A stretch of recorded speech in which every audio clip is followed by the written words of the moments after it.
Hello everyone, welcome back to my channel Nipa's creation. আশা করছি তোমরা সবাই খুব ভালো আছো আর আমিও খুব ভালো আছি। চলে এসেছি নতুন আরও একটি ভিডিও নিয়ে, তোমাদের মোস্ট রিকোয়েস্টেড ভিডিও নিয়ে। থাম্বনেল দেখে তো তোমরা বুঝেই গেছো আমি আজকে কোন টপিকে কথা বলতে চলেছি। তো হ্যাঁ, আজকে আমি আমার ডায়েট চার্টটা তোমাদের সাথে শেয়ার করব, যে প্রেগনেন্সি কনসিভ করার জন্য আমি কি ডায়েট মেনটেন করেছি, সে তার কারণ আর কি আমি খুব দ্রুত কনসিভ করতে পেরেছি।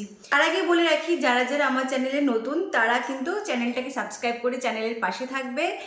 আর ভিডিওটা ভালো লাগলে পরে লাইক কমেন্ট শেয়ার করতে একদম ভুলবে না। আমার টিপস আর ডায়েট মানে যেটা দিয়েছি আমি আর কি, তো ওইগুলোকে কিন্তু মেনে চলে অনেকেই কিন্তু ফলো করেছে, আর ফলো করে কিন্তু খুব ভালো রেজাল্ট পেয়েছে। আমি আগেও তোমাদের সাথে ভিডিওতে শেয়ার করেছি কারা কারা কনসিভ করেছে। অনেক দিদিরা বোনেরা কিন্তু অলরেডি কনসিভ করে গেছে আমার এই টিপসগুলো মেনটেন করে। আজকেও আমি তোমাদের সাথে কিছু দিদি বা বোনেদের এরকম কিছু শেয়ার করতে চলেছি, যে যাতে আর কি তোমরা খুবই মোটিভেট হও যে তোমরাও পারবে। তারা যখন পেরেছে, আমি যখন পেরেছি, তোমরা অবশ্যই পারবে। শুধু একটু সময়, মানে কারো খুব একটু বেশি সময় লাগে, কারো একটু কম সময় লাগে, কিন্তু অবশ্যই তোমরা রেজাল্ট পাবে। আমি কিন্তু এইগুলো এর জন্যই তোমাদেরকে শেয়ার করি, তার কারণ তোমরা যেন এই টিপসগুলো মেনে চলো। কারণ আমরা কিন্তু শুয়ে শুয়ে রিলস স্ক্রল করি, ভিডিও দেখি যে না কালকে থেকে এক্সারসাইজ করব, কালকে থেকে সব কিছু মেনটেন করব, কিন্তু সেটা কিন্তু হয়ে ওঠে না। এইরকম রেজাল্ট পেতে গেলে তোমরা কিন্তু আজকে থেকেই ট্রাই করো। তো দেখে নিয়েছো যে কারা কারা কনসিভ করেছে। তো তোমরা যদি আমার পার্সোনাল গাইডেন্স চাও, মানে আমি যদি পার্সোনালি গাইড করি তোমাদেরকে, তাহলে আমার মেম্বারশিপ জয়েন করতে হবে তোমাকে। স্ক্রিনে দেওয়া এই নাম্বারে কিন্তু তোমরা আমাকে হোয়াটসঅ্যাপে কন্ট্যাক্ট করতে পারো। তো 6297796603 এই নাম্বারটাতে কিন্তু তোমরা আমাকে হোয়াটসঅ্যাপে অল টাইম অ্যাভেলেবেল পেয়ে যাবে। তারাই শুধুমাত্র মেসেজ করবে যারা কিনা শুধুমাত্র পার্সোনাল গাইডেন্স চাও। তাছাড়া কিন্তু আর কি উল্টো পাল্টা কথা বলার জন্য আমাকে মানে মেসেজ করো। তো যারা আর কি প্রেগনেন্সির জন্য একান্তই প্রয়োজন, কিন্তু আমার মেম্বারশিপ জয়েন করতে পারো। আর আমি এরকম প্রচুর দিদিদের বোনেদেরকে পার্সোনালি গাইড করছি। ভগবান মানে ঠাকুর যাতে তাদেরও খুব তাড়াতাড়ি মা হওয়ার মনোকামনাটা পূরণ করে, আর আমি ওইটাই চাই। আর তাদের স্টোরিগুলোও যাতে আমি আস্তে আস্তে তোমাদের সাথে শেয়ার করতে পারি। তো চলো আজকে ভিডিওটা শুরু করি। প্রথমে যে কথাটা বলবো, 1 মাস ডায়েট করে কিন্তু তোমরা যদি মানে আশা রাখো যে আমি 1 মাস ডায়েট করে কনসিভ করে ফেলবো, তাহলে কিন্তু সেটা ভুল ধারণা। 1 মাসে কখনোই কিছু হয় না। হ্যাঁ, হয়ে যায় অনেকের বডিতে, সবার বডি সিমটমস, সবার বডি আলাদা আলাদা, ডিফারেন্ট। তো সেই জন্য আর কি কারো বডি একটু বেশি সময় নেবে, কারো বডি একটু কম সময় নেবে, কিন্তু অবশ্যই তোমরা রেজাল্ট পাবে। তো ফার্স্টে আমি বলবো যে আমি কিন্তু ডায়েট শুরু করেছিলাম মোটামুটি 3 মাস 4 মাস আগে থেকে। মানে প্রপারভাবে যে আমি খুব ডায়েট করতাম ওরকমটা কিন্তু নয়। মানে আমি যেগুলো আর কি মেনটেন করতে পারবো, মানে আমার দ্বারা যেগুলো পসিবল হবে, আমি কিন্তু শুধুমাত্র সেই জিনিসগুলোই তোমাদের সাথে শেয়ার করছি। আর ওই জিনিসগুলো আমি তোমাদেরকে মানে বলবো করতে। তোমরা যারা যারা নিজেদের থেকে কিছু অ্যাড করতে চাও ডায়েটে, অ্যাড করতে পারো। যারা একটু বেশি হেলদি আছো তারা কিন্তু আরও কিছু অ্যাড করে তাদের ডায়েট চার্ট একটা ভালোভাবে বানিয়ে নিতে পারো। তো আমার ওয়েট ছিল হচ্ছে 59 কেজি, আর আমি পুরোপুরি 5 ফিট। সেই জন্য কিন্তু আমি 54 আর কি কেজিতে এনেছিলাম, ডায়েট করে প্লাস এক্সারসাইজ করে। শুধুমাত্র ডায়েটের দ্বারা হবে না, তার সাথে সাথে কিন্তু এক্সারসাইজ করতে হবে। আর এক্সারসাইজের ভিডিওটা কিন্তু অলরেডি আমার চ্যানেলে শেয়ার করা আছে। তো ফার্স্টে বলবো যে 3-4 মাস আগের থেকে যে ডায়েটটা শুরু করেছিলাম, সেটা গিয়ে হচ্ছে আমি সকালের বেলার যে ঘুমের থেকে উঠে আমি না চা খেতাম। আমাদের বাড়িতে লাল চা বলো দুধ চা বলো অল্টারনেট করে কিন্তু প্রতিদিন সকালবেলা চা হতো। তো এই চাটা সবাই খেত, বাট আমি ওই চাটা একদম স্কিপ করে দিয়েছি, কিচ্ছু চা খেতাম না। আমি সকালবেলা খেতাম ডিম সেদ্ধ খেতাম, তার সাথে খেতাম কখনো একটা কলা, কখনো কলা না থাকলে পরে স্লাইস যে রুটিগুলো হয়, ব্রেডগুলো হয়, হ্যাঁ ওই ব্রেডটা একটা বা দুটো খেতাম। হ্যাঁ, ওই ব্রেডগুলো কিন্তু ময়দা দিয়ে তৈরি, বাট আমি একটা কি দুটো এরকম ব্রেড খেতাম হঠাৎ হঠাৎ, ধরো 15 দিনে দুদিন, হ্যাঁ 10-15 দিনের মধ্যে 2-3 দিন এরকম করে খেতাম। খুব বেশি যে খেতাম সেরকম না।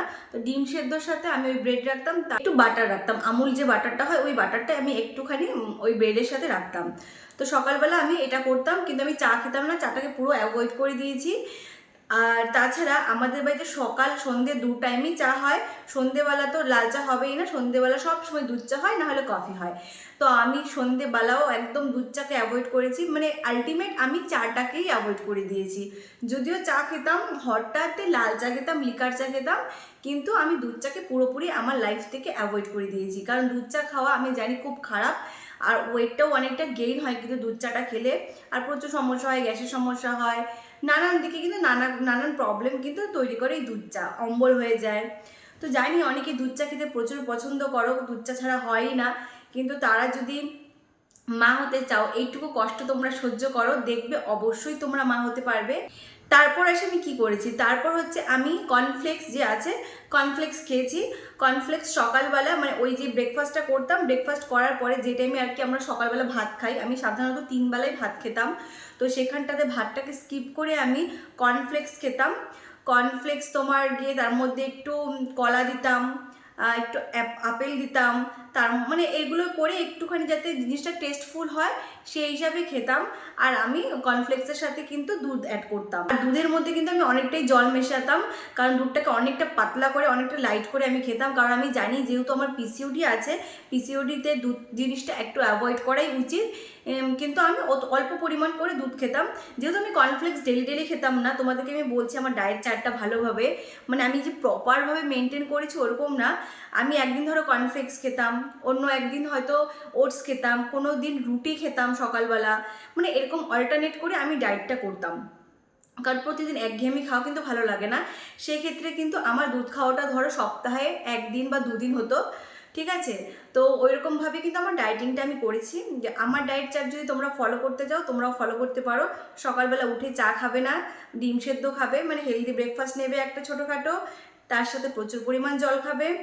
দেন যখন তোমাদের মানে ভাত খাওয়ার সময় হয় তখন আর কি, মানে ধরো 10:30 কি 11টা তোমরা যখনই খাও আর কি বাড়িতে, আমি 10টার মধ্যে খেয়ে নিতাম। আমি কর্নফ্লেক্স খেতাম বা ওটস খেতাম বা কখনো রুটি খেতাম। হ্যাঁ, কর্নফ্লেক্সটা কীভাবে খেতাম তোমাদেরকে বললাম, চিনি কিন্তু দেওয়া যাবে না একটুও। আর ওটসটা খেতাম হচ্ছে ওটস আর কলা, এই দুটোর একটা স্মুদি বানিয়ে খেতাম, মাঝে মাঝে একটুখানি খেজুরও অ্যাড করে দিতাম। তো এই দুটো, আর হচ্ছে রুটি, রুটি খেতাম হচ্ছে আমি খুব বেশি হলে 1টা কি 1.5টা, আমি রুটিটা খুব পছন্দ করি না বলে রুটিটা আমি কিন্তু সেরকমভাবে খেতাম না। তো 1টা কি 1.5খানা আমি রুটি খেতাম, তার সাথে একটা ডিম অমলেট করে খেতাম, ডিম অমলেট পেঁয়াজ লঙ্কা দিয়ে। তো আমি সকালবেলা ওইভাবে রুটি খেতাম। তো আমার সকালবেলার খাবার কমপ্লিট হয়ে গেল। তারপরে আসি হচ্ছে দুপুরবেলা। তো দুপুরবেলা হচ্ছে গিয়ে আমি খেতাম ভাত, একদম ছোট বাটিতে করে নিয়ে একটু ভাত খেতাম, মানে যখন আমার আধপেটা করে খেতাম আমি, মানে আধপেটা না, মানে কি বলবো, একটুখানি মানে মনে হয় যে আরও খেতে পারবো আমি, মানে পেটে একটু জায়গা রেখে স্পেস রেখে আমি ভাত খেতাম। ভাতের সাথে আমি ডালটা খেতাম বেশি করে, আর হচ্ছে তোমার গিয়ে একটা নিরামিষ সবজি যে হয় সব কিছু মিক্স ভেজ যেটাকে বলে, ওই জিনিসটা আমি খেতাম। আর ডাল তো বাটি বাটি করে 1 বাটি করে খেতাম। আর মাছ মাংস তুমি দিনে 1 টাইম খেতে পারো। তো এটা ছিল হচ্ছে আমার লাঞ্চ। তারপরে গিয়ে লাঞ্চের পরে গিয়ে যে কোনো কিছু আমি খেতাম, ধরো একটু জল দিয়ে একটু বিস্কিট খেলাম বা একটু জল মুড়ি খেলাম, কারণ যেহেতু আমি ভরপেট ভাত খেতাম না, সেই জন্য আমি একটু জল মুড়ি, মানে সন্ধ্যের টাইমে আর কি, জল মুড়ি বা একটু বিস্কিট জল দিয়ে ভিজিয়ে, তো ওই জিনিসটা খেতাম। তো সন্ধেবেলা কিন্তু চা হতো, যেটা আমি একদমই অ্যাভয়েড করতাম। সন্ধেবেলা আমি এক্সারসাইজ করে জল দিয়ে বিস্কিট বা জল মুড়ি এই টাইপের আর কি খেতাম। তারপরে কি হচ্ছে ডিনারেও আমি সেম ওটস খেতাম, না হলে পরে হচ্ছে তোমার গিয়ে রুটি খেতাম, রুটি খেলে 1টা খেতাম বা 1.5টাই খেতাম, সেম এরকম 2টো রুটি আমি খেতে পারতাম না। তো রুটির সাথে আমি বেশিরভাগ ডিম অমলেটটা মানে করে খেতাম। যদি সকালবেলা ডিম অমলেট খেয়ে নিই তাহলে রাত্রেবেলা অন্য কিছু একটা ভাজাভুজি দিয়ে, মানে বেগুন ভাজা ধরো, মানে নর্মালি একটা সবজি টবজি দিয়ে রুটিটা খেয়ে নিতাম। আর যেহেতু মানে সকালে একটা এগ খেতাম আর একটা সকালবেলা আবার রুটি দিয়ে খেতাম, তো দিনে আমি 2টোর বেশি এগ কখনোই খেতাম না। তো এই ছিল আমার সকাল থেকে রাত পর্যন্ত ডায়েট চার্ট। তার সাথে সাথে তোমরা কিন্তু বাইরের জাঙ্ক ফুড একদম অ্যাভয়েড করবে, ময়দা জিনিসটাকে একদম খাবে না। আর তোমরা কিন্তু ভেবো না যে বাইরের জিনিস খাবো না বলে আমি ওটাকে ঘরে বানিয়ে বানিয়ে খাই, একদমই না, ঘরেও কিন্তু খাওয়া যাবে না। তার কারণ হচ্ছে ময়দা দিয়ে কিন্তু আমাদের এগরোল তৈরি হয়, ময়দা দিয়ে আমাদের ম্যাগি তৈরি হয়, তারপরে চাউমিন তৈরি হয়, পাস্তা, সমস্ত কিছু কিন্তু ময়দা দিয়ে তৈরি হয়। মোমোস বলো, এই সমস্ত কিছু ময়দা দিয়ে তৈরি হয়। তো ময়দা জিনিসটা খুবই খারাপ, এর জন্য আমি ময়দাটাকে পুরোপুরি অ্যাভয়েড করেছি আমার লাইফ থেকে। আর তোমরা কিন্তু ফল খাওয়ার চেষ্টা করবে। আমি মানে যে কটা তোমাদেরকে বললাম এগুলো আমি 3-4 মাস থেকে ফলো করে আসছি, কিন্তু যে মাসে আমি কনসিভ করেছি সেই মাসে আমি প্রচুর পরিমাণে ফল খেয়েছি। মানে ধরো গিয়ে প্রচুর পরিমাণে ফল বলতে একটু পর পরে 1 ঘন্টা 1.5 ঘন্টা পর পরে 1টা কি 1.5টা অ্যাপেল, তারপরে পেয়ারা, তারপর গিয়ে তোমার মোসাম্বি, এই সমস্ত কিন্তু 1 মাসে আমি কেন জানি না ওই মাসটা আমি প্রচুর পরিমাণে ফল খেয়েছিলাম। হয়তো ফল বাড়িতে এনেছিল বা আমি ঘুরতে গেছিলাম, ওই জন্য ওখানটাতে ফল অ্যাভেলেবেল বেশি ছিল দেখে ফল খেয়েছিলাম, কলা খেয়েছিলাম, মানে জানি না প্রচুর পরিমাণে ওই মাসটাতে আমার ফল খাওয়া হয়েছে। তার সাথে সাথে আমি কিন্তু একটা ফলিক অ্যাসিডও নিচ্ছিলাম। তো এই ছিল হচ্ছে আমার মানে পুরোপুরি আর কি কী মেনটেন করেছি আমি সেই জিনিসগুলো। তো আশা করছি তোমরা সবাই ক্লিয়ার বুঝতে পেরেছো আমি কি ফলো করেছি না করেছি। তোমরা আবার হয়তো কমেন্ট বক্সে বলবে যে দিদি তুমি কি চিনি খেতে? দেখো চিনি কিন্তু খেতাম না, জলমুড়ি যখন খেতাম তখন একটু চিনি দিতাম, সেটা না দিলে পরে ভালো লাগতো না খেতে। তো আমার কিন্তু প্রপারভাবে ওরকম ডায়েট ছিল না যে এই টাইম টু টাইম ধরে খেতে হবে আমাকে, এক টাইম মানে আধ ঘন্টা লেট করা যাবে না, ওরকমভাবে আমি ডায়েট করতে পারিনি। আর আমি মনে করি যে আমরা যারা বাঙালিরা আছি তারা মনে হয় না যে প্রপারভাবে ডায়েট করতে পারবো, কারণ আমরা হচ্ছে খেতে ভালোবাসি, কিন্তু একটু কষ্ট করে বাইরের জিনিসগুলোকে অ্যাভয়েড করবে, বিশেষ করে বিরিয়ানিটা তো অ্যাভয়েডই করবে। আমি কিন্তু বিরিয়ানি খেতে প্রচুর প্রচুর প্রচুর ভালোবাসি, আমার যদি 3 বেলায় বিরিয়ানি দাও আমি কিন্তু খেয়ে নিতাম, কিন্তু এখন তখন একটু আর কি অ্যাভয়েড করতাম। আর তোমরা যখন কনসিভ করে যাবে আমার মতন, তখন কিন্তু তোমরা সব কিছু খেতে পারবে, যখন মানে যেমন এখন আমি খেতে পারি, আমি কিন্তু এখন সব কিছু খেতে পারি। আমার মনে হয় যে আমি একদম পুরোপুরি আগের মতন সুস্থ হয়ে গেছি, আমি এখন সব কিছুই খাই। যদিও আমার সব কিছু প্রেগনেন্সিতে খাওয়া উচিত না, কিন্তু কি করব বলো, প্রেগনেন্সি একটা ক্রেভিংস বলে কথা আছে না, তো আমি এগুলো খাই। আমি জানি ডেলিভারি পরে, আফটার ডেলিভারি আমি কিন্তু এই সমস্ত জিনিস খেতে পারবো না, যেহেতু আমি বাচ্চাকে ফিড করাবো তখন, সেই জন্য আর কি এখনই খেয়ে নিচ্ছি, জানি না কি হবে না হবে। তো সবাই ভালো থেকো, আমার ভিডিওটা এইটুকুই ছিল। আর হ্যাঁ, যারা যারা কিন্তু আমাকে পার্সোনালি হোয়াটসঅ্যাপে কন্ট্যাক্ট করতে চাও, শুধুমাত্র তারাই মেসেজ করবে পার্সোনাল গাইডেন্সের জন্য। আমি কিন্তু একে একে সিঙ্গেল মানুষকে গাইড করছি। আর অনেকে ভাবছো আমি হয়তো গ্রুপে অ্যাড করছি তাদেরকে, মেম্বারশিপ মানে বলছি, যেহেতু আমি কিন্তু গ্রুপে অ্যাড করছি না, আমি personally person to person guide করছি, যতদিন না পর্যন্ত তাদের প্রেগনেন্সি আসছে। তো গাইড করছি, সেটার জন্য কিছু কন্ডিশন আছে, তোমরা ডিটেলসে গিয়ে মানে যখন আর কি মেসেজ করবে ডিটেলসটা অলরেডি পেয়ে যাবে। তো আমি আরেকবার আমার কন্ট্যাক্ট নাম্বার দিয়ে দিচ্ছি 6297796603। এবারে তোমরা আমাকে কিন্তু হোয়াটসঅ্যাপে সবসময় অ্যাভেলেবেল পেয়ে যাবে। তো দেখা হচ্ছে পরের ভিডিওতে।